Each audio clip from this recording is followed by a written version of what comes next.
o te whiawhia whawhelo ai mo whatalo whantu i le mai mo whafonga asio tātou o tinu pele o Samoa i loutou pa ia maise o loutou mamalu o lo maua mai ia le whaasalaunga nei pe o nei il tātou polo kalame nei o a whaingoina o le tautai iae mo whamalo le on sai whamalo whai le whaiva tautai iae foi i ngā luenga a maise foi o tiute o whaiva lo whilima na whenga iai mo lo tātou tinu i le amatanga o le nei vā yaso. O le nei vai aso i lona amataina o se vai eso pisi mo mātou i Samoa nei o nai tele la fo nisi o wha moe moe ma nisi fo i o talinga malo lo iai lo tātou o tunu.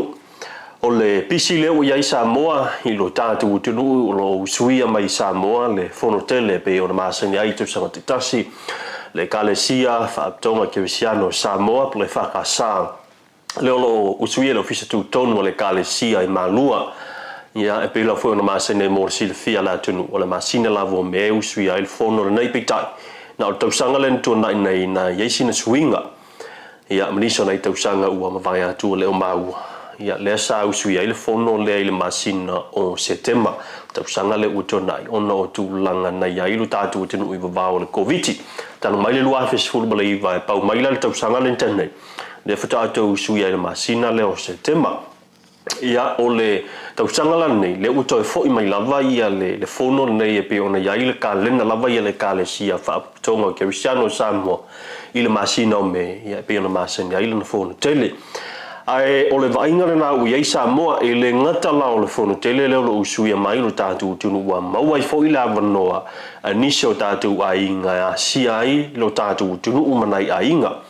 tele la foi ia la to lo usu fono ile fono tele ia mai Amerika nisho tu mutolo Pasifika fa pena foi ia le la kalesia tonu New Zealand fa pena mai Australia ai oisi tu langa o a fa pena ona vesi ai ma pisi foi Samoa ina nei foi taimi ma nei vai tau o le tausanga mai se lavo ma sina nei me o tulanga lo iai fono tanga leo lo usuia Samoa lo ina i fono tanga i tulanga i tapena nga le i tatu talinga mango le tausanga asau i le fono tele le chokom i le ngata le na o le tatu pisi le iai le tuto tasi awa i le ngata o le tapena o le tuto tasi o le ato anga o le ono tasi i le asomu mo iuni o le tausanga le ndei o le tau alunga ina ma le tau whaama e ina o le whaamana tuina o le ono sifuru tausanga o Samoa le ato le tausanga o whaamana tu e pe ona amata mai le tausanga utona i le masino iuni o le whaamoe moe le pe ona matou pese ai fo i ma tau whaailoa nisi o whaamoe moe le tau whaama e ina po le tau alunga ina o le ono sifuru tausanga o Samoa ia o le vai aso la nei lea se vai aso pisi pe lao le aso luas fuluono le fa moe e fai ai le tu nga fautasi ia no winga ia le aso vai aso nei o le aso luas fulu lua nei lua tolu ia o le aso farele le fa moe fai ai tu nga fautasi o no winga ia o stasi la fa moe tele le o le avia tau la i Samoa ma le tatu tu no ma la langi ato o le farele vai aso nei wa mana tu mai ua fitu nei tau sanga talo mai le lua festival le na ngata i lava tu nga fautas ya la ngala lua festival na ngata tu nga fautas i le tau wile le isi tu nga fautas na fai le sisinga fo o te lo tu ato le lua festival le iai i tu nga fautas na fai mo le tuto tas ai o le la fata ato fa tau wina ia se tu nga fautas le fa pe ona iai wa sa ta u fa va malo no sa ma fa ona wai mai fautasi mai America Samoa pe tai ia wale ma wale no ona le pu o le taimi ia mane to vo o le tulanga le sa iai na fa sala la wina mai le la tausanga ia ai te iwo o mai le tausanga le nei ia e tau sa to ti tale ma fa ona fa tau wina le fa mo ia ona o le tulanga vo ile ai le to telo i la tausa le i mana na o wai le fa mo o la solus fu no fo ila nei ia le ngata la ile tu nga fautasi le ia au ia le fa mo wale se taimi ia ele to ma ona fa ilo mai le po le ale taimi o la sofrele e lo taile tato tu pe fo ile ono se fu la pepa po 60 tala note amana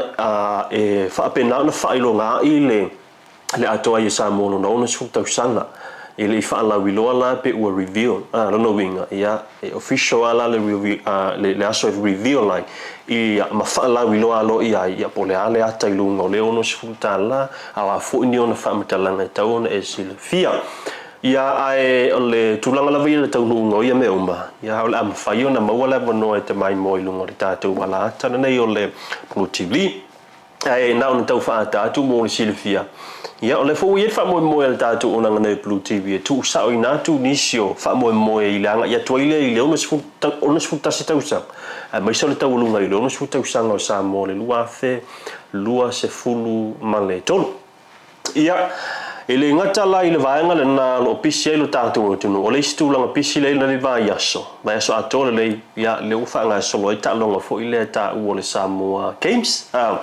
na totala le sa ia le tatu fa mo le ta u Samoa Games ia ta longa mala vai Samoa au fiai ta longa afileti o ta longa ala kapi o ta longa fo ia fa ta vale polo mai sima utalo ya le ala fa nga solo va ya solo nei ya pe on ya ile so la so ta o la so lulu la le fa mo e fa ya le afeletite le la vale la fa ina la pia pa ki ama fu ila no ta sia sia ya fu fa mo ma na ya ta tu e se ma ma tango fi nei fa mo o le tau la i fu ile le ya so fia mai se o aso ya tu unga o ta tu totas ya le o ya ina me e nga ya lo ta tu e mai mo mata ba o le el fainga for the tatu Samoa Games e te tala leva noa to the public a fai o e te sawa e fai ona e sa o lava vaenga athletics pa vaenga athletics le stala ile ai se totongi free ia no winga tauna le stala ia a fai ka mo e ko fia fa ila lau taleni ia o le fa mo a tore na Samoa Games i tamo fai mo se nganga fu ile ngata na ia o se nganga se fa o se fianga mo ala mo fa na mo tupulanga la luva ia i tūlanga tauta longa ia ai o le ua tau la lo le tatu talanoanga nei vaenga o le afiafi tala o le tau mo Samoa lo le lei se i vanga na i le tūlanga i ofisusu ia i lavo ti munga ma munga la initial taimi ai whaaftaia ma whamawina le nganga whaaftaia tatu sponsors ma tatu lango tu whaaftaia tu lau sunga le whaafengainga ia lau sunga to le foa tu sai male tatu nang ina no nei polo kalame ila fo isina umi o tatu maftanga ya mai sala vai al fa mo ma ulunga ia ile nei polo kalame lo pelo tatu tenu le Tasi Market ia ai lenga tena le unanga le Pacific 40 fa pena fo ile la total voucher ia o le tatu vainga le Samoa tourism ia o lo ia le program fa la wilo le STA le sa fa New Zealand lava ia so ia tau fa la wilo ina lava o le tulanga lo ia le o Samoa ia ai mai se ia o le tatu Maota o Samoa ia ina i tona mato fa le ata ia fa after ia tu la o tulanga lang sua o fa ia ona fa wina pe le tatu polo kalame ia ai o nei tala o nei aso o le so sa o ia to ai le fam sinonga ia inai mulinu stasi fo io no fanga ia nga ia ilu tatu o tonu e saili ia le tonu o le ia mi sela fa msino tau swafa ia o isi o fa msino nga maulunga fa msino fa itu malo ia o tulanga ia mta upula tele avia ile le sila la tonu o mta upo le sunga male le paulo po kin fa po stasi mta upo tu wa lo te usanga le usa bali fa te usanga ilu mal fa msino nga le mta upo maul mta upula nei sa tolo po mai le lua vai astaluai o la so valu la vai o le masino mele no fa mo tau no vala winai ma mai ai fa un fa msinonga o ani ni afo ni fa salanga tu ina tu ya ila u nei mo wa o le fa mau ni o la u mo lianga ya le sunga ya le mai fa yo sosione na sunga ya male le paulo po kin fa pop o mo lianga le na fa mau nia ile basino utona o le tau pule fa o le utile sa ave pan mi sunga tu e palu pesol ya sa ile le mali le ngoi e wane la so valu tau na la o le fa unga ua tatia ilu mo le fa msinonga ya na fionga i fa msino sini ya fa msino ma ulunga le tau sanga apili ale sunga ya le mai fa yosion e to apili pe to ilo na ile fa unga le fa msinonga le fa mo e au mai le la tu fa salanga ia ile ngatala o le fa mo le na ile tau sanga apili le mai ia au le tau sanga fo ile ne to tu la ia le suga ya malele paulo po kin fa popo tau sanga ina il fa msilonga tau to suilan lo ia o le sunga ya Quentin Sauanga o le sa avea maloia a le sunga malele paulo fa mai malele paulo o le to tal toruina ia lana loia i le sunga ya Quentin Sauanga ona wala mfai ona fa taunuina ma fa maliaina ia nisi o vaenga sa tau ona yailna lana case pola na mataupu ia na tau sanga lea o le sunga malele paulo po kin fai popol fa amsinonga ya bui Clarence Nelson ia mosina masina tu atu sa ilesa na loia au sa ilinga la malele paulo e sa ili loia mai fafo ia ele i taliaina na te ena fa amsino nga maulunga tau sanga na ia ma au mai i lo le o fa iunga fa amsino i lua vai aso e te tau ona sa ili ai lana loia ia o le sola e tata tau ona tu lai tu ai le sunga ia malele paulo malana loia peita ia o le sa ia to tau sanga ina ile i mautula na loia ma ia to tau sanga ina isi vai aso se to sa ile fa mautula na loia ia o le la watalia fa amsino nga le fiona fa amsino le fa amsino nga maulunga fe pula ia peresa roma tu watu il tasi vai aso luas fuiva o me no wingola so fuol vai aso asa fa moi te tau ona to e valawina il tau au tau foi la ona ile loia malele paulo e sa mai mtau pe malele paulo le so foi le tu la ia hia le to lima le asa ia le mata upule na mawele lo ia ni maruana o leisa o paipe ula leisa o la malosi o masini laptop mais ia me totino ia i le afio anga to Maota i tono faleata numero fa tu la ile ilu mo fa msino ngai le so to fala ila tu na wai ile wai listo tas le sa vatu le tu lango tar sanga ile fo ile office fa msino nga o le la wa falling mai ia ua talia ia talu sanga le stofa e te tau ona peo ia pe te tau ona tala i tua tu sai ma ia mania inga ai to tasila lea ua whapena ona le talia ina ona o tūlanga e fualava i le tu a inga o solinga tu la fono mau i la tau mala fo ia to fale o talia la tu talu sanga i le peo conditions ua abatu ai ia inga e te tau ona nofo lava ia o la tu lava nu ia e pe ona iai ia leisi lea tamaitai e tauna no foi aleisa ia o leisi to olua no foi puipa ma leisi to tasi tau lava no foi nei funga le no winga ese uma no fuanga mai ile wuli ia au le pisa anga tasi ile no fuanga le fai ia la to la nga faso tu la fono ia le fa tau ino leisa me fa pena nei to Maota o le tau pula vale foi o le foi ai le afo le fai unga le ale nu le po le afio anga to amua i le tofale ngō matua ia ale ulu malona inga ia langa tūlua sa tūlu mafono ia le ua te ai malenu pita ia o le sa toi tangi ia le ainga le tina matua o le ainga i le leo a pe a toi liu le tofa ia on o le ua a fia fua ia le maava vele fua ia on o amionga ia ai e folinga mai o le lava e tau soa lau pule le mata upu o le ua toi tu lava le pule ngali mfai pule le angol mata upu nei o ila to ia o moliana mawai e le uni tangata to amua ia o le fanua nei o le freehold land wa mai ona la to fa tawina ia o to tonu la le fionga to amua le ia la to fanua fa taule ia tali to lunga la vai ale ma ulu malona ainga i nai to amua e tu salava pe fanua fa tau a lo ilalo lava o le fa mon malunga pule ngali im fai pule o la fionga to amua ia o la tuli lo ndam tau ia male mtau pule mul fam sinonga ile so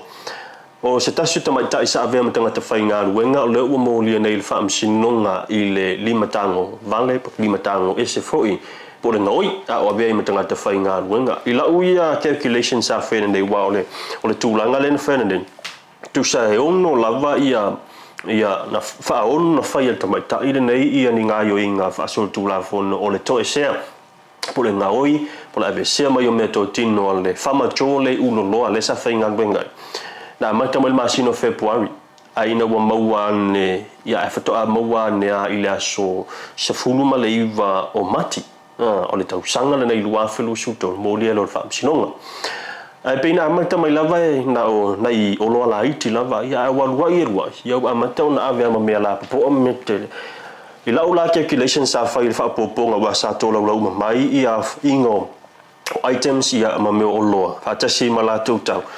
e o lava ile afe se lau no valu ta la fitu valu sene le lau calculation le sa vai le tupe whaatu peina i o loa nei sa to e sera nei tamaitai maila i molianga uma i ono ia o le molianga uma i ono le pe ono utaua e te ena uma lamba le tamaitai nei sa fisilingia le li whaamisino ona o le fōlinga mai ua te ena lana tausanga i se liko i le tūlanga fo i lea i se fsosoani a le lo ia e te tongi le malo le lana whai loa le o le whaamisino pe ma whai ona ia tongina se lo ia whai mai e le ai whai loa le whaamisino e pe mana au se maisana lo ia pe mana o lava ia e tali lava ia ia o le na tali tamaitai nei ia o le a tali lava ia o lana ia lana tali le valaunga mua matau e na te ena uma ia tūlanga i mōlianga ia ma tūlanga ia i tangi nei a le kompani na ia le whamato i unuloloa whangasolo na matau kule vai aso sau ia ma le matau pumulimuli e ui o lele i tau o lunga le fono tele ha ma lua na nito sanga fono tele whaali tausanga lua tolu ai ole so ia tu sele foi ma pai loa sa ma whainga whaavai ale kale sia whaaptona kerisiano Samoa ilana fono tele e te tau lava ona ia isa lau wa fono po le lau po komiti fo ia le ta ua le kale sia ia e ia le fono tele lea i tausanga te tasi taluaila e o mai le so le o usui le fono tele ba va son te nei sa usui le fono tina maftanga tina ma tina le kale sia ia ale sola le amatai ia no usui le fono tele i whainga whaavai lava ia pe ona o mau foi ia po pailos e te tau lava i se fono tele lava le kale sia te tau ona ia i se na atola wa le lau fono o le alalanga le sa whai se filifilinga whaatope le so ia ma whai ai se whai au pila o whainga masani ia whai le whainga palota ia a sunga whaafengainga ia le fono tele le alana whai ai le palota i le so e to luala ia nisio whaafengainga sa whai le palota o le sunga ia whiwhautoina Reverend Maota Palemia ia ma le sunga lea i le whiwhau Samoa le sunga ia Reverend Serauta mai Sera ia mai ina i le whakasasa pali i pole pulenga lea sa futula whai mo tele sa la whai ia mai el palota i le so ia ma ua manmalo ai palota na maua e le sunga le whiwhau Samoa ia Reverend Serauta mai Sera ia i palota lea e tau se launa sifuluna maua le whiwhautoina o lona winga o lea la ua se ei ma ufa mauria mai foi i statou paanga whaatuitoina o le ua se ei le so le fionga a le sisunga le sisunga i le whawhengainga Reverend Serauta mai Sera i le nofo le suitai fono mo le silafia ua mafua le tūlanga ona o le na vanoa le la foi le nofo le suitai fono ina ua maliu pe tu malo le sisunga le whawhengainga le whawhengainga le sa suitai fono le sisunga ia Reverend Josefa Atapana uilelea ia pe ona suitai fono le sunga i le taitai fono lo ia nei le luafelo ton ia tunu moso yo sia o le ala se ei ma ola sfareli ia tau lunga i le fono tele ma fai lo le fainga palota o le palota le la fai la sfareli le toi palota ina la le taitai fono le ua mautino e pela fo ona ia le pai lo se matu la fono ma fainga fa vai le kalesia once la vai te ave u meta suitai fono ia o le fono tele i le isi tausanga fo ile o le fono tele malua ia e te anga isa o lava automatically ia anga isa o lava ia le afo le vice chairman to become a chairman ia pe avea ma chairman po le tete fono lona wing ia e paula to finga ia la fa ye filifilinga ila so farele nei pe mai alfontele o le to finga o le suite te fono ile te fono fo le ola ia bo le suite te fono nei ia le sunga ia Reverend Serauta mai Sera ia mai se usi to finga le port le pe ona ia le faila tusi o le lo se ia nei le sunga fa fenga fa Samoa ia va tau fa ia ma le to finga le te lo le kale sia ia ona to finga la na mo si le fia ia il to finga la ia ma fenga fa va le kale sia ia uma lo le fono wa le mantua e pe fai fa tau sanga fu te pe o tu lang fu mo tau sanga fa tu pe lua felu to ia le la uma le tau sanga le fono tele lua felu to uma ya la sfori ia ona fatulaga I lo le amata loina le paia inga o le fono tele lua felua tolu lua felua fa le o le atula me ai ia le tatu te fono le sunga ia Reverend Sarah Tautai Sarah ia ona itala na u le nei aso le aso fu la matanga o le nei va yaso ia le manatu o la te lenga o nei mta upu pe o no taua hem fai ona to fai tau manino ai lunga le tatu Facebook page I le Blue TV ai la festa tu malolonga to e tali mai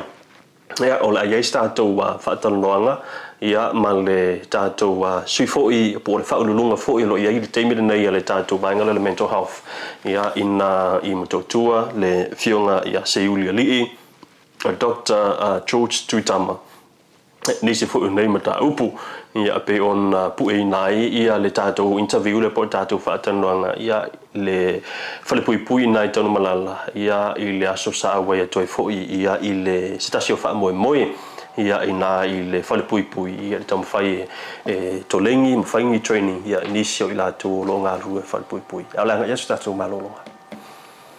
Talo fala fa Samoa o le o tau mai I fala o loa le Tasi Market ni usila nei tanto o loa o mea tau lima ese mai Samoa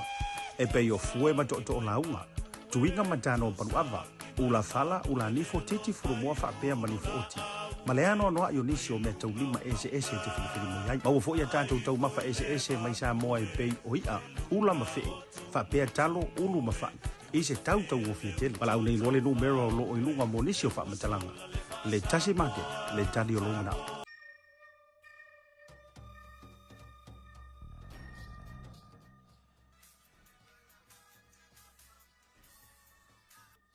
Hello. Happy birthday, Us. Yeah, happy birthday di mo makiva.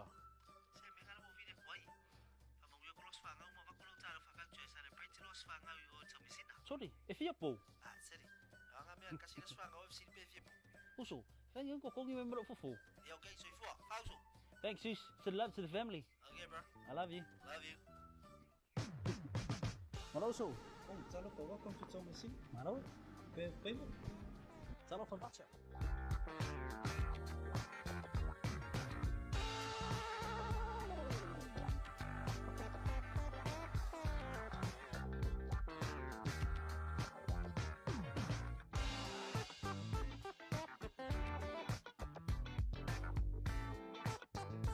ia malo se fo monuia lo fionga Seiulialii Dr. Tuitama o le tuliloina o le tulanga le mta upu o le mental health I nei fisili ia I lau fionga le li fo mai o le vanga mua te fisili ai fa mole o le aseta ua ia I lo tatu tenu o Samoa I le tulanga fo ile o le to develop a mental health strategy that works within our cultural lens fa mole Seiulialii This is very important because the Amalanga no Samoa is very unique and very special. And the likes of that is very similar to most other countries and cultures as well. So in that same breath, whatever you do, pole se policy, pole for ise kulanga vangale fai whakakau, I may say the kulanga melo mental health. The culture has to be taken into context. And say for example, where the context vala Australia mangi usila. Le lako wa culture ma lako setting. Lenga fai lako policy po le lako health act. Po le lako tula fono po fa tau le mental health. Ia ole e keida po ia mo le lako multicultural country, yeah. So if you have a look at their book, their law, it's hundreds and hundreds of pages. Le kula fonga ka yala ia le soi fo malolo ina ma fau fau. Au ngai lai sa mo because it's very simple. And a lot of the laws have already been existed. If the context will never exist, we don't need to ele kau koe fa makarakala. Ele kau koe fa fangale koe kala foi kua or try to explain it in any more detail. So the Samoan Mental Health Act is only 27 pages. So again, it's very fitting as well. I guess we're going to show you as well a context. Le prison setting. So so one of the international laws, culture context is that every prison and every police holding cell is a mental health treatment center. So it's a mental health treatment center. So and that's the same. It's the same goes for every country. So and that's for that reason. whapele mawhainga ka, whiofi umaka ko ngase ngase o le mental health unit. The prison has to be used and the prison has to be taken into consideration. Ma le whaftai Seiuli, o le si vaenga o le ta whaafsili. E mwhai ona e whaailoa o ani se au wala mwhai ona tātou develop ai ia le tūlanga awareness po whaalau I loa around mental illness in the Samoan community without overstepping cultural boundaries. So again, this also needs to be because it's sensitive here kako culture. Sensitive here for ian ma ale for isi maka upu ka mental health. Ia o kele au upu or kele for your diagnosis. Let's say for example schizophrenia.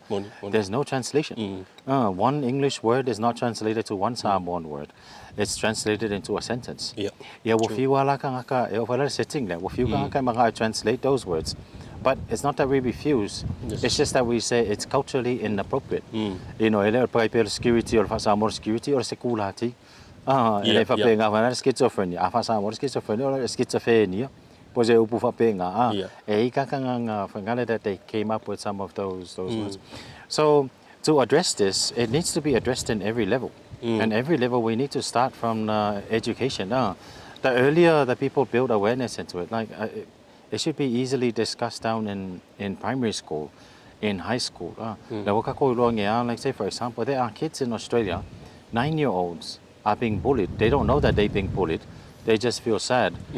Some of them are even sexually abused. They don't know that they're being sexually abused. But now it's because nowadays some of them have actually committed suicide, have attempted suicide. And it's also from this age as well that we know. We found that they have a very troubled past. They have a very traumatic past. And the reason why they haven't really gone out to say anything is because they didn't know about these things. So the earlier it's discussed, and I think there's no other better setting than to start it at home. The parents will know the appropriate language to be used for their kids. E malama le matu ile tūlanga talawhengai. E mawhaiona la to whaasoa I la to whanau. Umarola tūlanga le ngā kalangolo la ele kulanga le kong whaerakalesia. Ore ke minge, ore ke leo mako poka lame. It's more readily accepted in churches now than in schools. Because schools you go through so many or a church au kilometer out that's appropriate. Or kalianga lo ya. Waftai Seiulialii o la so silafia o ani vaenga fo ia ni lango ai ia o lo mana o mia e le tātou vaenga le mental health. E mawhai ona lango ai ia I lātou fo ile they suffer from mental illnesses from a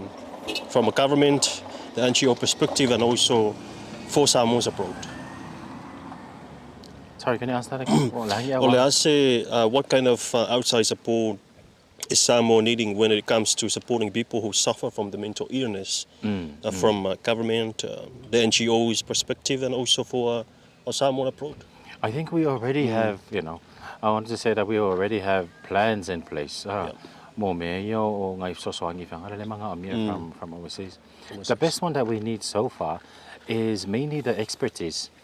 One of them is the expertise. Like even up until now, the psychologist. See, I function as a psychiatrist, but we need more clinical psychologists. These are people that are good with children's behaviors, that are good with personality disorders. If so, of disability.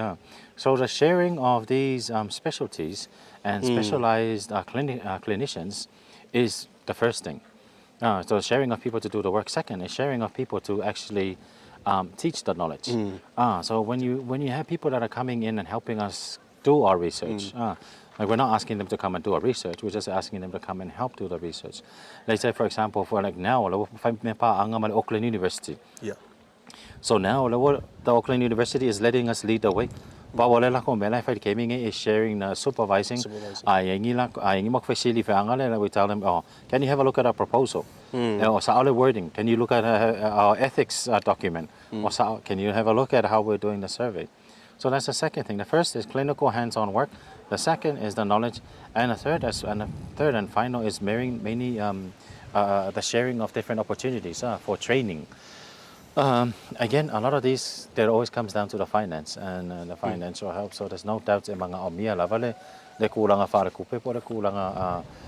sailing Sailing, e ongo yeah. sosoangi in all these aspects. But if I was to break it down I meanga e kolu me more le sharing ole clinicians pongi kaka sosoangi le fainga le ngaluenga Yeah. o le longa lua kaka sosoangi I le kulanga le kau suenga research por kulanga fale a onga ia mara kolu o more opportunities fainga a onga ia ia kakwa alanga le keling kaka ingalesi le mena onga le lavangi training opportunities trainings, ai halu le search kolu mai le medical as soon as you work there there's a pathway for you fa mai marolo luar kolu kau sanga e alu e fai lo postgrad e foi malo postgrad fa ngarenga luar kolu kau sanga e ko alu ko fai le sio postgrad so o le ye for the pathway nga ia mo ka ko ia o siongo ponga I alu lo le sia training yo winge fiu fa ka le sia so vai ma so I think that's what happened before is that o kwa isi fa la ko training wa kwa ia wa ka fialu foi ka fa o mara ka training le mo le mang ka ka ia siongo ponga nga ka lo na ia o ila la sa vai ka ko nga senga se ia so that's the sort of sharing of expertise in every level that way After you lewe tawal vaenga le olo ile there is a lack of academic research in the Pacific mental health. Ole aso Silvia Dr. Isai te tauai I tangata Samoa fa like encourage study le mental health. The reason being is that anything is linked to mental health. A lot of things, mental health into every aspect of work, every aspect of life as well. Yeah. It'll come down to the basic need or you know, but it falls into your knowledge. Your understanding. Yeah, or kelo mele ka ko kemingi ele mala mala maka ko ile fangale ka of being aware of yourself. So that's why it's very important at this time. Yeah, so e ka ngaka. Because alo kele ka ko mala mala male ko lang fa so fo mala lo fa le kingo. Yeah. Alo kele ka ko I mean even since the COVID lo ka o mele tai te ai. Lo ka o mai au ngo ngase. Yeah, ever since you know Christianity came as well, the basic foundation of any of our spiritual side and our Christianity. But is that central and important part, which is the mental health. Ability of how to think.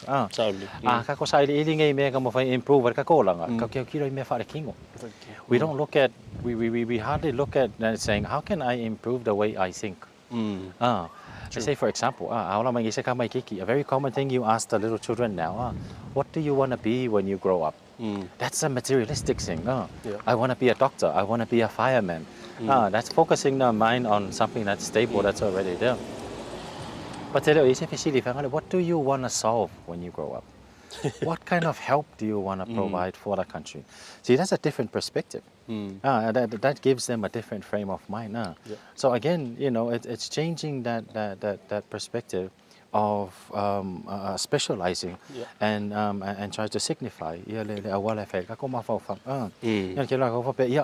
Okay, makua ke fia forma. Okay, makua ke fia leo. Okay, makua fia luang ya ka vale. Mangaya fa long ska meki ka ke makua ke ma sosoangi ya. Ia sosoangi ngai ka makiwa. Okay, makua ke ma okay sosoangi ngai ka meki ya wangi ko sorry kura fongola iki. Okay, makua ke ma if I say wala fa iki the pollution. So those when you start stimulating their mind to think like that, that is stop thinking of materialistic things or physical things, but start thinking of other things. You can do a lot more than what you already can at this stuff. If you talk to anyone that's very successful, billionaires, millionaires, if you talk to them, most of them start with nothing. Most of them start with very little. But simple answer, a simple thing is Newton. The apple has been falling ever since the beginning of time. The only difference is that Newton asked, why does the apple fall? Yes. So that's no one has ever asked that. Oh yeah, the apple fell. But Newton decided to say, why did the apple fall? And then he started studying it. Yeah, all the formula. Yeah, so that's the simple thing. It's the frame of mind of how to look at things. te lo le simul muli o le faina e fa matala fa manino le fa mo le so mo le tato falpui nei tan malala fa mo. Well, yeah. So again, whakaya ko foi ko sunga o mo le vango em whainga documents ira ka ko o nanga nei. Ia pe on considera o le ke le yo le sa o le I sunga I limita mai ta I o le malo. O le wha mo la so nei is to if I we loyal to la fono. So we need to tell the police their role in the Mental Health Act. Yes. O ye le kula fongo e for kula fongo e fa le sa o le nga fa le kula nga le o e pe o sile fia we me ko kupu le there are some things that have happened in the past. Let's say for example e video ku ngai ka le fa nga le fa pe fa mo le so mai e le ma ko mai mental le fa wa I ma sa pelo ia wo le kali fa nga le fa mai fa mo le ma ko ngi le ngi mental e ma ko ngi le video le mental e mai ma ko ia o fesiri la ia le la o ko wo leo ka le fa ia ma fa fe ka nga se ma fa so le nga fa lo la fa le kula fo la ne and that's the reason why the Mental Health Act exists in every country. Okay, so it's stating le fa le kula fo let's say for example as well pe le ka ngo ko ke mi wo sola aka fio ele acute 7 ma le acute 8 ai le fie fo ma le fie konfikinga e ke alwa o ye sign out peke kula ia o ye esa vali ma apps konta oi peke le fie fo ele va inga sio walo e ke la kwala ye sign out nga lo le oi la lo ko mali ka fie oi la lo kula fongo ile mental health ele ma fa inga sign out the reason is that we are keeping you against your will to protect you from harming yourself and protect you from harming others. Le fa ka kala ngwa pe fa pe mo o nga se lo suka mar ko mo lunga e ke ma ia nga oi ai ma wo nga se le ma fau e le nga ka fa le ko ngoi ai la ve mai ma ka around you someone with mental illness people with a lot of violent and aggressive behavior e mai ka ngo fie ka me fa ngai pe fa singo li mai ka discriminate stigmatize I tell you do this as an experiment I like ngile sing oi fe sira ko e ko fien kan kai mai suka I le ko if you kan kai ma fau pe po ye mai suka pe ko fien kan kai ko mo lunga if you foi ma fau ai fai la so fe sira ku lo nga wa pu sa ora le fa pa e fien kan kai e fa ngale ka fa le ko ma fau pe le nga mai oi o le inga na le inga na le si e longo fie kan ka alanga foi le o nga se le mfenga nga ya nga se fo ya e o fo nga fa kingo kulanga ia e fa kingo se kulanga fa ngale ke le fia e le mimi ka se e fa kingo se kulanga ia wa e ka fe ma nga ese e foi ka ka fe wa ke le ngope le ngi na para kulanga nga ko ke le la o isinga se nga se ia a fe wa ingela e fe a fa kingo ngi ia un nga se e fa kingo fa ngale sori kula fo le ala wo ye ni na o ke o isi nga se le ngi ongor kulanga le e lua mea o la nga se fa kingo le sori kula fo ngo I lunga nga se ia marisi kan ka la nga se ia o fa kingo sori kula fo ngo sori kula fo ai le ku uai le au nanga soi fo malo lo ina e ka kauanga o mai pe asia singa ka nga kai e foi la le there is also a fact o disi le mea nga increase the crime rate uso le fa pe ka ko ke disi kan kai ka ofia e umanga ka ofia le wo umanga kuri lak fa sarang ai ko fai fo ko au mai wa ko fai fa pera kan ka ai se criminal mai na kan ka bo kan ka so kula fo ai le lo le ai e le o ye se fesidi po ako ko ma fo ngai kan ka po so fo malo no po ye se la ko mala anga kula fo o le ala nga le fa ka ko training le ngai fisa malo se ila ko loi fo I winga ma unga I o ngai ngase ia be se fo ngai ka yo ka fi ngai I le ka ko ese ia le me ka wala va o le fa makala le ngai le la ko maka fa yo I po le la ko roll I la lo va ai ngase le ma fa na le ye le kula fo ngo fa pe ko kula so hopefully by today le wo nga wala au mai si va nga le we la ko ni recruits we la ko recruits ia sama sangi nga fai kasi o I le ni recruits kai le main center ia pe yo lo wo ko kele ia ngai va nga lo mai le si va nga ia le la wala au ko fo I ma va ku sa ka sanga ia e au ngofia la o le awala le ko nga awala ma ko nga me papea e ke le ai foi le so soang e aki di fengo fia foi ma ko ngol venga yo so fo marolo nga pe anga ru fa kasi mga isunga e le maro o le maro ta se la si fa mo le wa ta o le training po le mafta fa la unga mo la jo foi nai malo e fa mo foi le am fai ona a foi la jo e fa fe ona pe so soani ya ila jo nei ila jo le ya fia te pe ona nga foi o to lo fai am fai on to so soani so ora kurang ana le e man ko foi le kan ngo kon beran nga singa son ma foi it's unique in everyone's case is very unique and or the context for life so swangir kankala has to be specifically designed for this person. So I can't do a general training for everyone. What we can do for now on the better resource the lavangisyo ma ko for training or paula la wala yung so swangi ama fainga ka ko training leo mfenga la ko pick up ya unga senga sema meya e faingo fia ngai leo nga avaku ngai ka ye va ai fa le leo or ke miro la avaku ya ke miro la avaku malako ainga o ko malako a. So most of the time when I see the prisoners or the inmates I usually prefer avaku yo e va ye or ka ko fa mai ke le ko ko ma avaku fo le malako ainga ya nga lola e fa ye lola le group counseling ele nga ka fa ko fiki nga senga se a be fo ni awala yung so swangi ai pe o fa ko fo mai ko na. So another thing I want to point out, let's say for example, substance abuse, addiction. It has been found in studies. Overseas, this country put so much money into the drug problem, and what they did is that they started locking people up. They started locking people up. Yeah, melanga, nga nga kumuel fa pui kumuel office of pharmacy all la se kupela kung uyaluai. But when they started looking at addiction as a health problem, they realized then they've actually spent so much less money. So they're not sending these people now into prison and getting locked up. They're actually sending them to be treated. These people, mga omiala ko se fasalanga, ole mga omiala ko le so swangi, mga omiala treatments. Okay, so they've found out now that if you do the health approach to addiction, it'll cost way less than a legal approach to addiction. So the significant lang so for manolo ngol ma fo fa. Pe fa ko ke mila makanga. E ma fa nga ka ko connect my aspects as lang.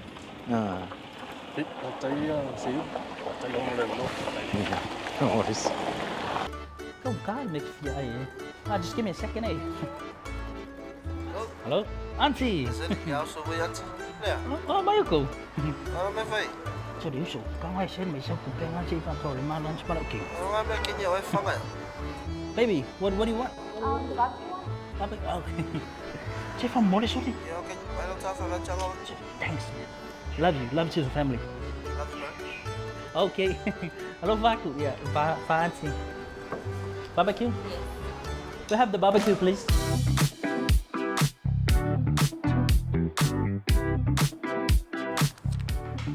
Tala for voucher. Thanks, Tala for voucher. Do you know how much I love you? No. No.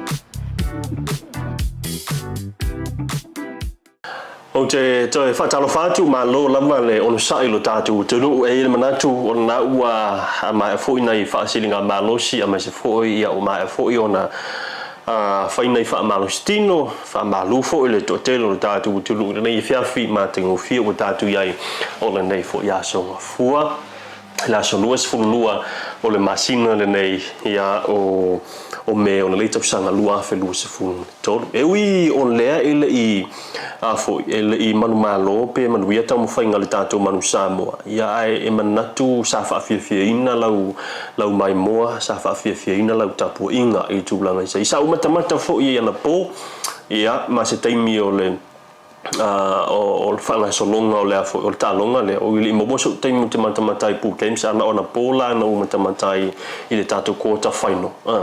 ai no titilo ai le mana I o le tātou au ia mana tō fōi a o loma I le baile I loni tona le na tō mai le lavea le avea I malvala au le sunga le whaia o ngamuli anga tele Brian Lima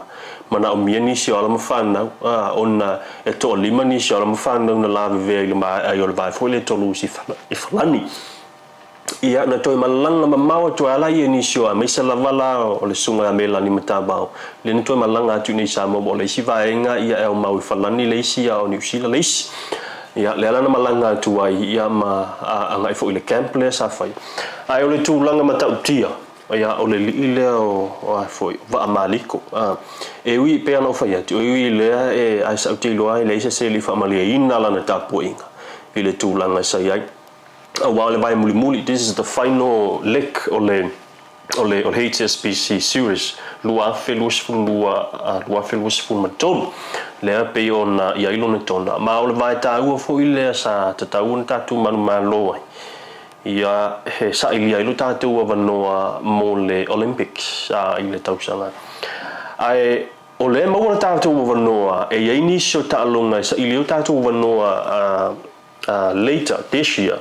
sa ile la lo ta fa mo tu lo ta tu wa no mo le ta longa i Olympic o le tausanga tausanga fo sa lua felus fun mai fa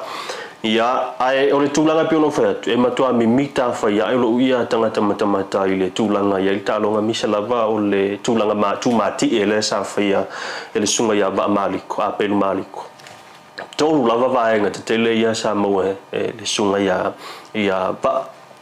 ia lo vai ngale sa mo waila na fa ilonga o se tangata sikosilia lima se fulu sikoa te tonu 11 lex ia po le fulu tasi e vai o le tamusanga nei mata mai lava le tausanga tona e mai tausanga nei o le isi fa ilonga ia o le sa mo ina e o se tau galanga fo ile lo se tama matautia ia lana tama fainga ila na taalo pi ona mo le mawina ia Malaysia la vai ngalo tonu o le fili ai o ia o se tutono se au foi le dream team ia pila foi na masa ni ia le ala na mau le sunga ia va a pero maliko ia ai momoli atu fa after tele ila sunga ile li fa ia onga lau fionga mulianga tele Brian Lima ia me se foi o le tanto pulenga atoa ia ile tanto au ia ona o le tulanga mata ina ma mata ngofie ia o le tula mai foi o le tatu au pe ona ia le vai nei muli ele ngata le vai muli ia vai uma lava le tamsanga nei le HSBC 7 series lua felua tolu ia ai e William ia na ua mai ona mai mo mai fa fonga ia ili tulanga sa ia ile fa tala no ngam le fo mai tulanga fo ia ia le mental health ia man tulanga lo mo mi ai lo tantu tu so mo le sanga ia tu ina I fefo I tanu malala ia le fa mo le na sa anga ia tu ai ia e tam fa ia wa ina ia ila to o tangata fa inga luenga me se la voli malu le malo mo tamata ile tulanga how to deal with ma tulanga fo ile inmates me se la vo ila to e ia tulanga fianga po vainga fo ia fianga fiola tu ma fo fau ma fianga ma fo fau mental health mental illness ia ona vainga la ia pi o basics le sa tam fai fa tala no ia ma bato fo il so ania le fa onga ia ai ele manatu ia o vainga uma ia pe ona iai ia le tato polo kalame in nei aso fu la matanga le va ia so fafta ia tato sponsors ona lango sua ai le taulunga le tato polo kalame ia nei safi ia ona teilon na ua silfia le tato tunu va sonte nei le na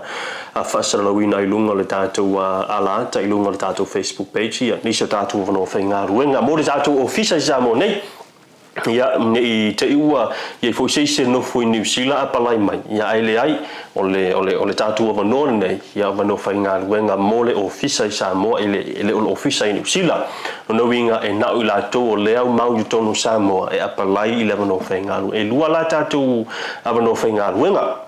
ole avano fainga wenga a faio o estangata ia ele leila pu video ele fa pe ko nga pu video fo ele fa tato ala kwa ku mar kel fo yo mi ia ala fa pe pu video nga ke fa ia ko ke lo e matu a tele tatu vano e fa ia langa o tatu e pu video uma telefone ia e o toinga ai vole ta u fa portan no video ko fa o le tangata ile ngata ina le leila na pu e ina oni pe on polo kalame ia ka ko polo kalame pe on to si ma polo kalame nei ia ai ai fo no na va mona skills em faionga ia edit ia te lo le tau fai lo na vaenga na we sila fia oi a vai oi le fai tu la tala a oi na ia lau lo wanga vai ia ona we sila fia umanga vai mo mia ile meta o le videographer ia o etalia le mo ila to fuila ia te tau ona sila mo le lua tau sanga no experience isa e fainga ruenga mo mua ia lo wanga vai we sila fia me pena sila ta ua o le fa maoni ia ma ona i vaenga umana i te lele tau whailoa ia tūlanga na oi lunga umalawa le tātou job description i lunga le tātou Facebook page ia asi ai le Bluwave pe te alufo i lunga le tātou page lea le Blue TV na ia le tātou e le ngata la le tātou videographer ia au le tātou photographer po le tangata pueata ia e tala foi le se le pueata telefoni e se le pueata camera ia nai tau to ila fo ia le tūlanga o tu ainga camera ia o tu ainga ke mai tau na yelo sila fia tau foi na ia yelo sila fia ni polo kalame po software na ta umalava tulunga le tātou description o le tātou ngaruenga na no winga ele ngata la ina e lo u camera e lo puelata ia ia fu luma maanga ia ile tūlanga o polo kalame e se lo fatino ina e se tangata puelata a faila o ele e ia nga va pea ma e te fia palai ia e tau na e apalai ia tusi mai lo tusi apalai o le tamatu officer ia i nei songi ia i nei le bangale lo ia ile tano town o le taimi lava te ulu fale mai ai te tonu ona e te parole i lo i tu tau matau o lo i tu tau matau lo ia ile fale fonga fale lua ia e langu crate pe langu ia i langu FF ia na e saulea nga i saa mai lava i lunga ia ma drop mai ia lau tusi apalai so se isi lava te tau mai ai le matu ofisa nei songi a fai tau no le telo le pisi ia o lo ia i fo le tātou emaili e tau na email mai i le email leo le pira PETER e lowercase at Bluwave BLUWAVE ele isa i ke ua tunga mwa pena bluwave.co.nz o le tātou email na toi whaafonga mai o le pira PETER at Bluwave BLUWAVE.co.nz ia sen mai ai lau CV o lau curriculum vitae ia mai se i o sau tusi apalai ia ma whaelo mai ai ia tūlanga o mawhapena ia la iona i fia apalai le ngā ruenga ia ai o tawalunga tuai ma le tātou polo kalame na nei ia wane ngalo o le asoa tai au le whaangatai lus futwha ia o le whamoemoe na le whamoemoe au te iloa whailoa tu lava ilunga le tātou Facebook page pe a inisi o vaenga tauna pe te ua toe fole u toe tua tuitua o le aso lava ia na le o mai e tātou whaasisilanga na ia whaila lo e whaafonga mai te milo nei o le tustusi lo lau tusi apalai tai au ia taune anga i mai e drop mai ia se taimi o le tai au ia po le sen sa mai ia le fionga le ripule o le tātou ofisa i Samoa nei ia le tātou emaili na ua tu inatu ia ai manuia tele whamoemoe mafuafuanga le tātou tunu ia o le alo antuai manuia fo'i le fono usu ia po le fono tele fo'i malua ia i whapenaro whanga solo i le nei vai aso tātou te whilai i le aso atai au i le anga le lei ma le lofo le tuai mōli te menei mai vai na fusa le ofisa Samoa Blue TV asai Welcome to Maota Samoa Service Station.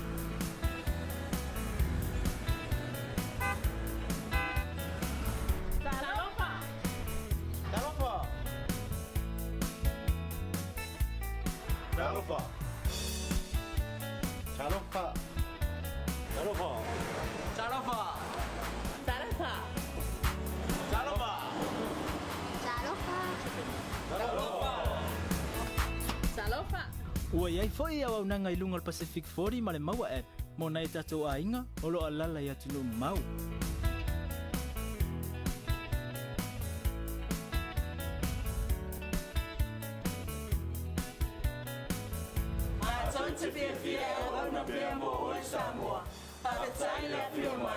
We will see you again. God bless.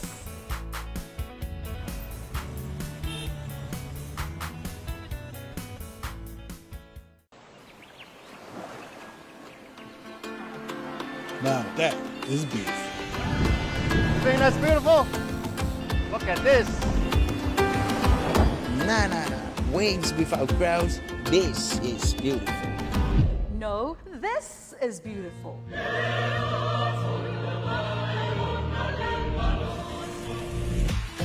Come on now, this is beautiful. No.